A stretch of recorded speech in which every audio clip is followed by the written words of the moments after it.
हीच आमची प्रार्थना, हेच आमचे मागणे, माणसाने माणसाची माणसा समवागणे, हीच आमची प्रार्थना.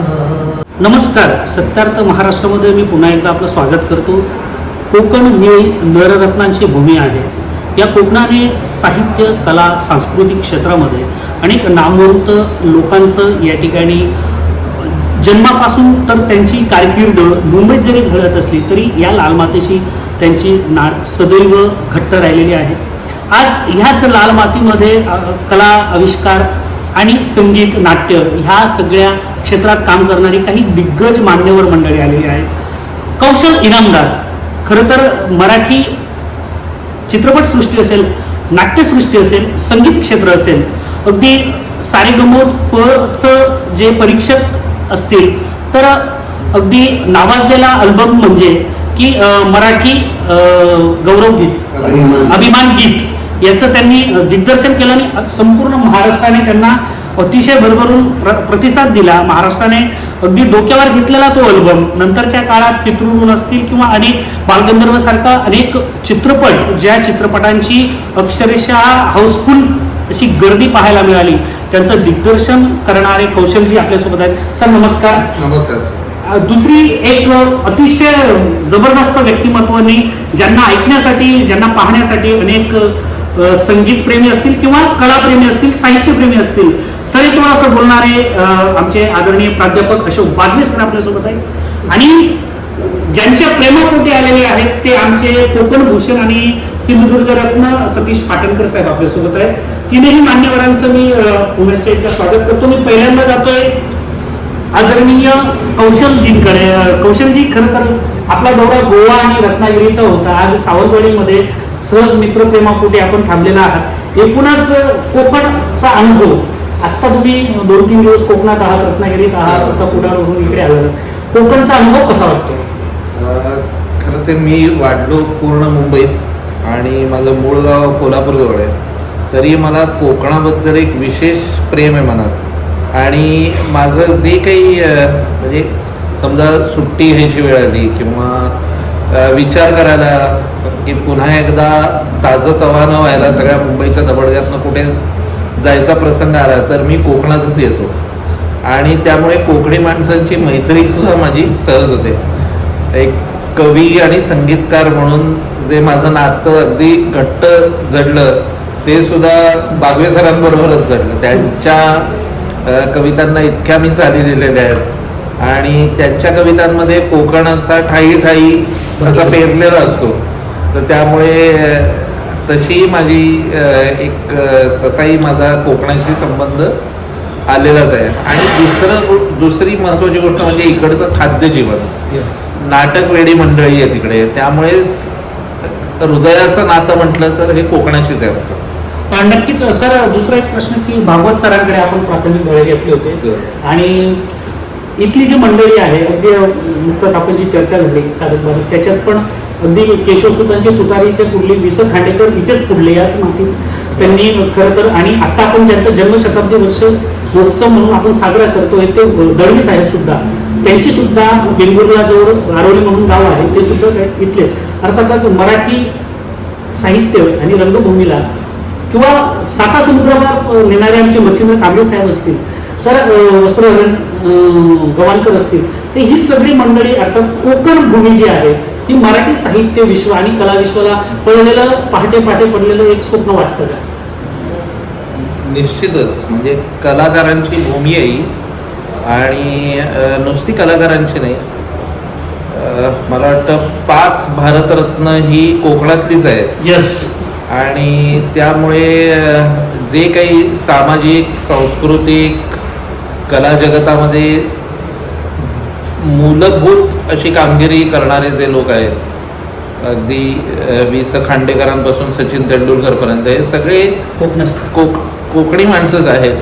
आणि त्यामुळे निश्चितच ही भूमी ही अनेक रत्नांची आहे. कोकण आणि रत्न म्हटल्यावर ते एकत्र संधी ती आपोआप होते. मॅग्नेटसारखी 2 नावं चिकटली जातात. त्यामुळे त्यासाठी सुद्धा आकर्षण आहे की इथे असलेली माणसं सुद्धा इतकं त्यांच्याकडनं काहीतरी नवीन आपल्याला मिळत जातं.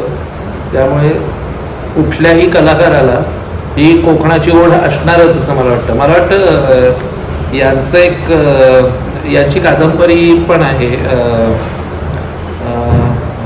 मृण्मयी, आपले गोनी दांडेकरांची. हां, त्याच्यात सुद्धा मराठवाड्यात आणि मध्ये राहणाऱ्या लोकांची परत कोकणाबद्दलची एक आसक्ती आणि तिथे जाण्याचं, तर त्याच्याबद्दल त्यांनी लिहिलेलं सुद्धा आहे. आणि त्यामुळे मला असं या भूमीबद्दल एक आकर्षण म्हणा, कुठल्या तरी जन्मात मी कोकणचाच असणार. नक्कीच. मी थोडं थांबवतो आणि बागवे सरांकडे जातो. बागवे सर सडेतोड लिहितात. बागवे सरांचे जे काही साहित्य आहे ते वस्तुस्थितीला धरून असतात. सर, अलीकडे जर आता पण नुकताच मराठीला अभिजात दर्जा प्राप्त करून घेतलेला आहे. खरं तर ही फार मोठी एक आपली मिळकत आहे, कारण अनेक वर्ष म्हणजे तब्बल आपण 4-5 दशकं आपण हा संघर्ष करत होतो आणि त्या संघर्षातून आपण आता कुठेतरी मराठीला अभिजात दर्जा मिळू शकलो. आपण ह्याबद्दल काय सांगाल? मराठीला अभिजात दर्जा मिळाला ही तर चांगलीच गोष्ट आहे, पण माझं सडेतोड असं म्हणणं आहे की कुठलीही भाषा अभिजातच असते आणि माझी आई अभिजात आहे शेजाऱ्याने सांगू नये. त्यामुळे माझी आई अभिजातच आहे. ज्या भाषेमध्ये ज्ञानेश्वर, तुकाराम, केशवसूत, कुसुमाग्रज हे एवढे जन्माला आलेले आहेत, ती भाषा अभिजात नसावी किंवा नाही असं ठरवणारे केंद्रीय लोक कोण आहेत मला काय कळत नाहीत. खरं म्हणजे काय आहे, जसं कौशलजी म्हणाले की 5 भारतरत्न कोकणात आहेत, तसे 4 जे ज्ञानपीठ पारितोषिक आहेत त्यातली 2 कोकणातलेच, वि स खांडेकर आणि करंदीकर कोकणातले. ज्यामध्ये आमचे पाडगावकर आहेत, तिथे वेंगुर्ल्याचे आहेत, आमच्याकडे जयवंत दळगे आहेत, आमच्याकडे भगवंत कर्णिक आहे, वसंत सावंत आहे. हे सगळे अभिजात नव्हते का पूर्वीपर्यंत? आताच अभिजात हा ठसा बसला का? तर आमची आई अभिजातच आहे. फक्त काय आहे, आमच्या आईला रेकग्नाइज करण्यासाठी काही एक मंडळ असतं, त्या मंडळाने आम्हाला सांगितलेलं की आमची आई अभिजात आहे. तर आम्ही आमच्या मराठी भाषेच्या कुशीत गर्भात जन्मलेले लोक अभिजातच आहोत असं माझं म्हणणं आहे. नक्कीच. अगदी जे अपेक्षित होतं प्रेक्षकांना तेच उत्तर दिलेलं आहे. आमच्या आईचा दर्जा ठरवण्याची दुसऱ्याला गरज नाही, ती अभिजातच असते. आणि सर, दुसरा एक प्रश्न असा आहे की नवसाहित्य जे आहे आता अलीकडच्या काळामध्ये, खरं तर वाचनाने माणूस विचारात प्रगल्भता येते. वाचन संस्कृतीवर अलीकडे विविध प्लॅटफॉर्मवर आपण अभिव्यक्त होतोय, लिहितोय. पण ज्या दृष्टीने आता कौशलजींनी ज्या अगदी युवा काळामध्ये जी काही गीतं लिहिली, त्यांची गीतं आम्ही त्या काळी गुणगुणली. आजही आमच्या ओठांवरती गीतं येतात. आजही अनेक मराठी चित्रपट सृष्टीमध्ये त्यांचा एक स्पेशल असा दबदबा आहे की कौशलजी म्हटल्यानंतर एक वेगळं काहीतरी आपल्याला ऐकायला मिळणार, एक वेगळं काहीतरी आपल्याला जाणीव होते. तसं साहित्य विश्वाबद्दल बागवे साहेब, की अलीकडे जे चांगले दर्जेदार साहित्यिक आहेत त्यांचं लेखन जे आहे, म्हणजे ग्रंथालय जे आहेत ती ओस पडत चाललेली आहेत. युवा वर्ग हा वाचनापासून थोडा परावृत्तोय. तो व्हॉट्सअपचे मेसेज असतील, इंस्टाचे काही रील्स बघण्यात असतील किंवा फेसबुकचे काही मेसेज असतील ते बघण्यात तो जास्त व्यस्त आहे. अशा नव्या पिढीला एक साहित्यिक म्हणून आपण काय सल्ला देणार? खरं म्हणजे साहित्याची गंगा ही कधी आटत नाही, ती असतेच. कधी कधी मध्ये मध्ये सावट येतं, उत्पत्ती स्थिती लय अशी जी निसर्गाचं चक्र आहे. तर आत्ताचा काळ हा तसा काय म्हणतात त्याला की फार संपन्नतेचा काळ नसेल व्यंगमाच्या दृष्टीने, पण एक कधीतरी असा जमाना येईल की पुन्हा ही सगळी मुलं, आता काय झालं, मंत्र सोडून यंत्राकडे गेलेले आहेत. यंत्राचं ज्यावेळी उभं येईल ना त्यावेळी पुन्हा मंत्राकडे येतील आणि ते मंत्राकडे येणं फार महत्त्वाचं आहे. आणि त्यासाठी नवीन पिढीमध्ये फार चांगले साहित्यिक लिहित आहेत, फार चांगले कवी लिहित आहेत. फक्त पोचवण्याचं साधन बदललेलं आहे. ती साधन जर समृद्ध केली आपण, समजा आता ईमेल आहे किंवा साहित्य आहे, पण ते सुद्धा समृद्ध करणं फार महत्त्वाचं आहे. आपल्याकडे सगळ्यात जर वाईट काय असेल तर गुगलवर मराठीची माहिती सगळ्यात विपरीत दिलेली असते, 80% चुकीची दिलेली असते. तर ते जे साधन आहे ते साधन जर समृद्ध झालं तर नवीन पिढीला ते सुद्धा आकर्षित करेल. आता नवीन पिढी जाऊन कुठल्या कार्यक्रमाला बसत नाही. आमच्या कुठल्याही कार्यक्रमाला ॲव्हरेज वय 50 वगैरे असतं, बरोबर की नाही. तर नवीन पिढी आकर्षित करण्यासाठी हे पालकांचं काम आहे. पालक ज्या माध्यमामध्ये ते टाकतात शिकायला ते माध्यम समृद्ध असलं पाहिजे. तर पालकांचा हा दोष आहे, त्या नवीन पिढीचा दोष नाही. नवीन पिढीला नवीन पिढीला नवीन नवीन साधनं मिळत आहेत, ती साधनं समृद्ध व्हायला पाहिजेत आणि ही समृद्ध करण्याची जबाबदारी सगळी पालकांची आहे, जुन्या पिढीवर आहे. प्रत्येक वेळी नवीन पिढीला दोष देणं हे जुन्या पिढीचं कर्तव्य असतं असं मला वाटतं, की नवीन पिढी भडकटली असं झाले, असं काही नसतं. आणि मी म्हटल्याप्रमाणे पहिलं वाक्य की साहित्याची गंगा आहे, कुठे कुठे राजापूरची गंगा दिसत नाही की नाही, पण नंतर 2 वर्षांनी भरते की नाही. तसंच आहे की आमच्या कोकणातल्या जसं नद्या आहेत ना ते एप्रिल मे मध्ये दिसत नाहीत, पण नंतर हे समृद्ध भरून पाणी येतं ना, त्याप्रमाणे पुन्हा हे येईल.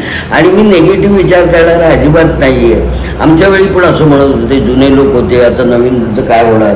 मग आम्ही जुने झाल्यावर आम्ही पुन्हा नवीनानं म्हणायचं का बाबा असं काय होणार म्हणून. तर नाविन्य आणि प्रत्येकाचं जगण्याची जी तऱ्हा आहे ना ती बदललेली असते नक्कीच. आणि त्या बदललेल्या तऱ्हेचं जे प्रतिबिंब असतं ते समाजाचं प्रतिबिंब त्या साहित्यामध्ये असतं. ते बघणारे डोळे आपण तयार केले पाहिजे. एवढं डोळसपणे ते रसिक तयार करणं फार महत्त्वाचं आहे आणि हे व्हायला पाहिजे. त्यामुळे कधीही माझी साहित्याची गंगा आटेल असं कधीही मला वाटतं. खूप सुंदर, साहित्याची गंगा कधीही आटणार नाही. बागवे सरांनी तर जीवनातले एक सर्वात मोठा मर्म सांगितलंय की येणारा काळ जो असतो तो कधीतरी तो जुना होत असतो. नव्या पिढीला आपण काय देऊ शकतो हा सारासार विचार त्यांच्या प्लॅटफॉर्मवर जाऊन झाला पाहिजे. आणि आता AI आलेला आहे, कदाचित AI तंत्रज्ञानामध्ये ती सोय होईल अशी आपण आशा बाळगूया. मी पुन्हा जातो कौशलजींकडे. कौशलजींनी अनेक मराठी चित्रपटांची अल्बमची गीतं लिहिली. मराठी अभिमान गीत हा त्यांचा प्रचंड गाजलेला अल्बम आहे.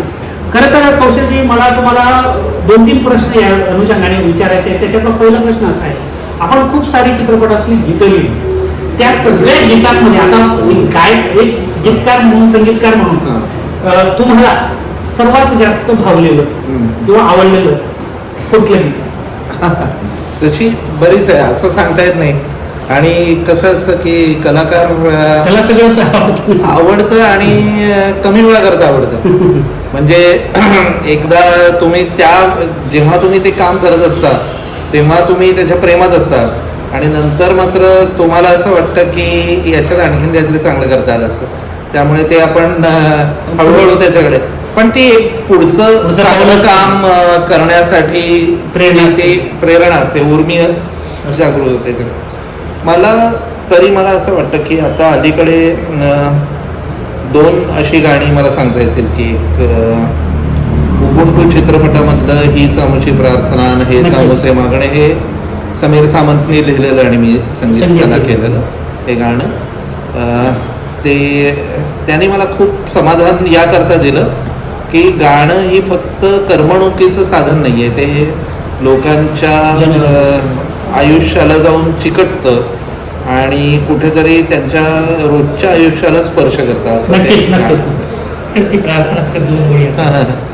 हीच आमची प्रार्थना हेच आमचे मागणे, माणसाने माणसाची माणसा समवागणे, हीच आमची प्रार्थना. क्या बात. खूप सुंदर जीवनाचं अगाध तत्वज्ञान. माणसाने माणसासारखं वागणं खरं तर लोकशाहीचं संकल्पना किंवा व्याख्या त्या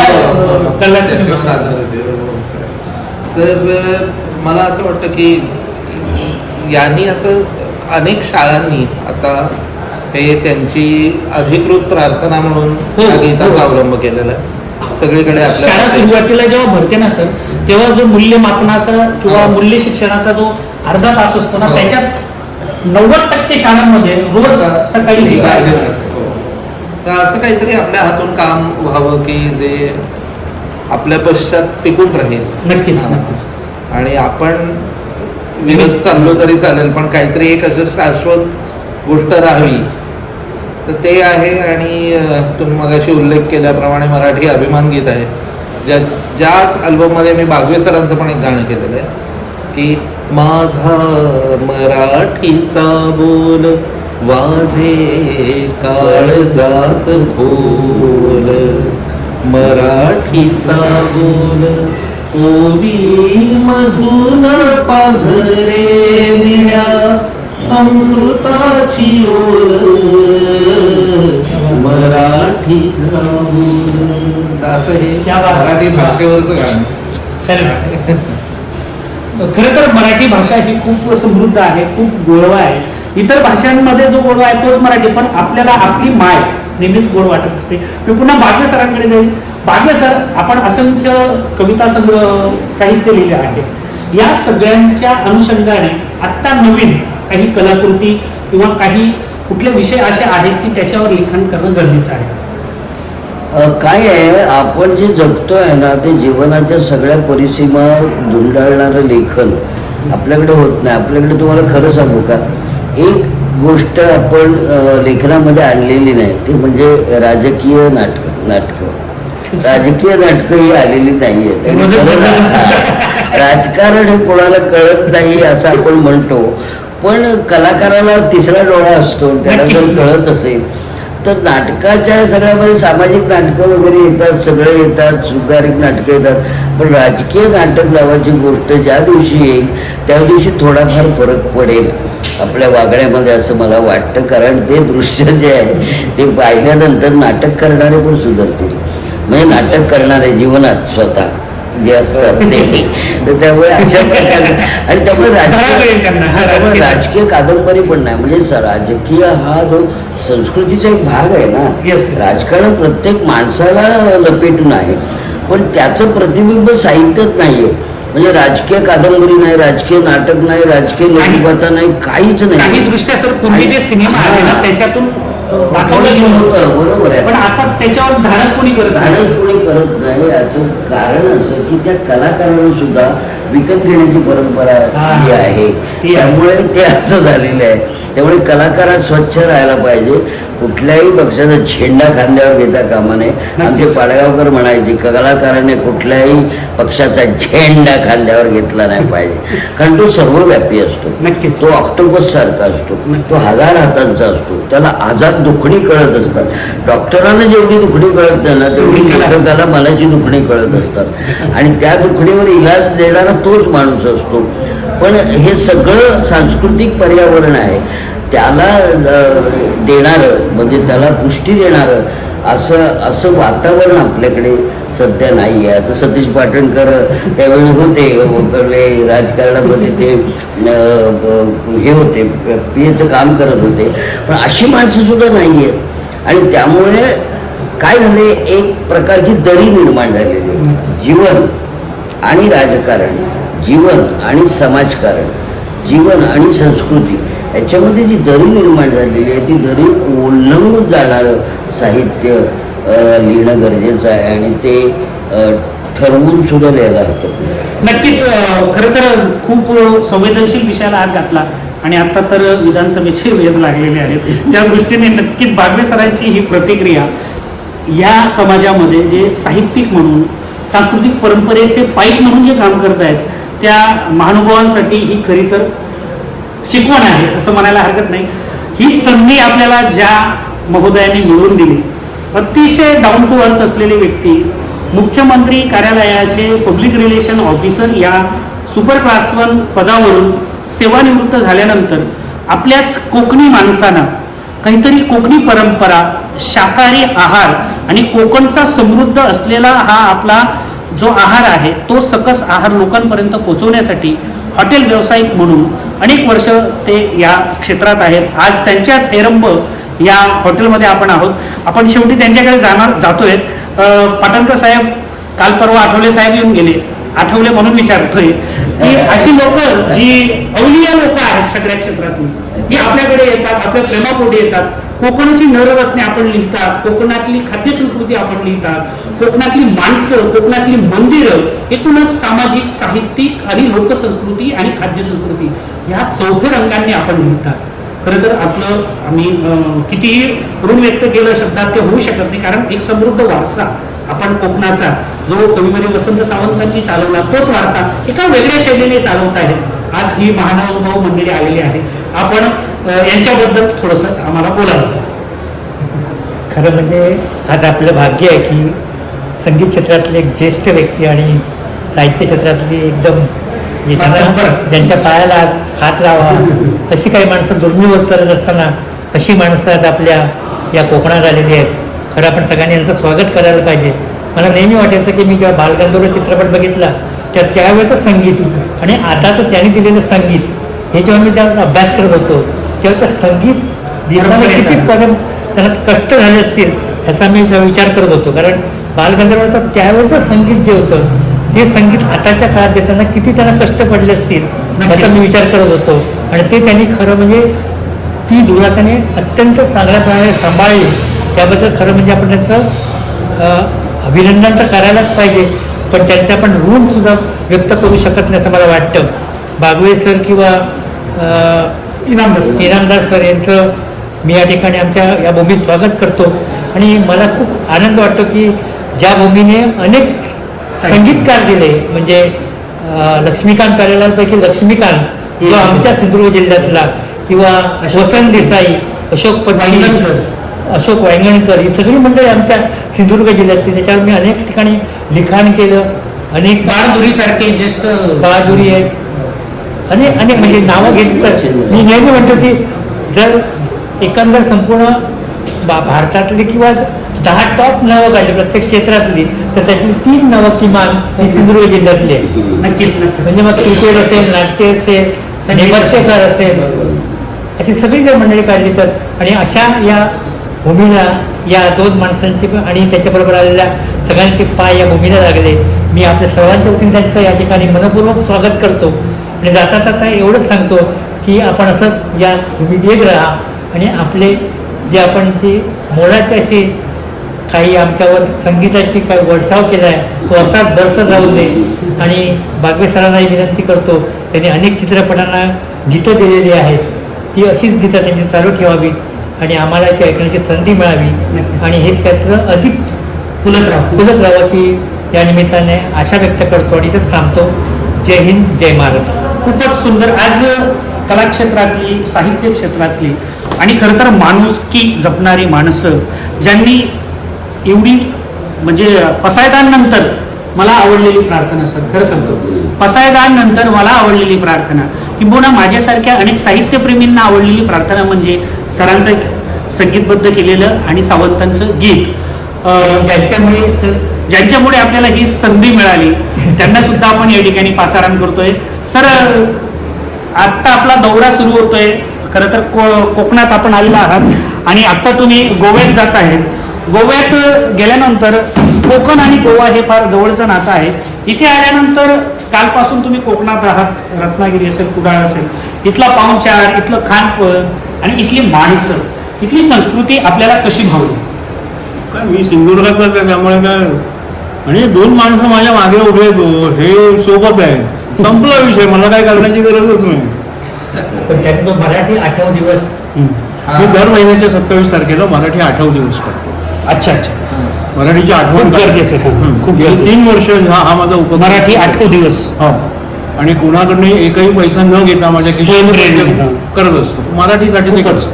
अशी मराठी जोपासणारी, मराठी माणसी, मोठी मनाची माणसं आपल्या असली म्हणजे अभिजात दर्जा आपला अभिजातच होतो. बाबू सरांनी सांगितलं तो दर्जा ठरवणारा कोणालाही नैतिक अधिकार नाही.